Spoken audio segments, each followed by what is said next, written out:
جو چیز آئے اور چلی جائے، طلوع ہو اور پھر غروب ہو جائے، میں اس سے محبت نہیں کرتا۔ تم خاموشی سے اتنا ڈرتے کیوں ہو؟ خاموشی ہر چیز کی بنیاد ہے۔ موت کا ذائقہ سب نے چکھنا ہے، مگر کچھ لوگ ہی زندگی کا ذائقہ چکھیں گے۔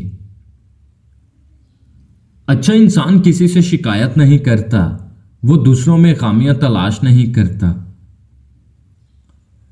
جب تمہیں پروں کے ساتھ پیدا کیا گیا ہے تو پھر ساری زندگی رینگنے کو ترجیح کیوں دیتے ہو؟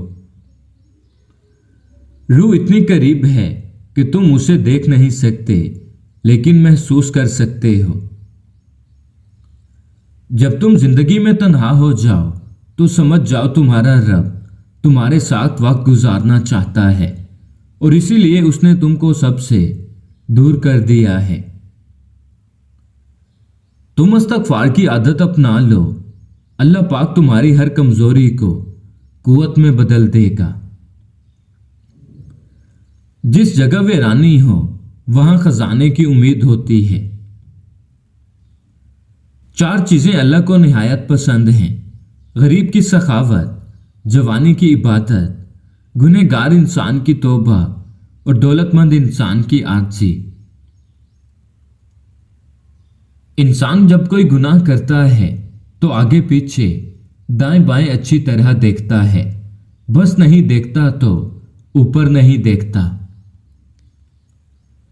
صبر انسان میں محبت اور سکون محسوس کرنے کی صلاحیت کو بڑھاتا ہے۔ جتنے اس دنیا میں انسان ہیں اتنے ہی اللہ پاک تک جانے کے راستے ہیں۔ زندگی کو ہمیشہ امانت سمجھو کیونکہ یہ عنقریب چلی جائے گی۔ اپنے دل پر لگے زخموں کو نظر انداز مت کرو بلکہ ان کو محسوس کرو، کیونکہ یہی وہ جگہ ہے جہاں سے روشنی تمہارے اندر داخل ہوگی۔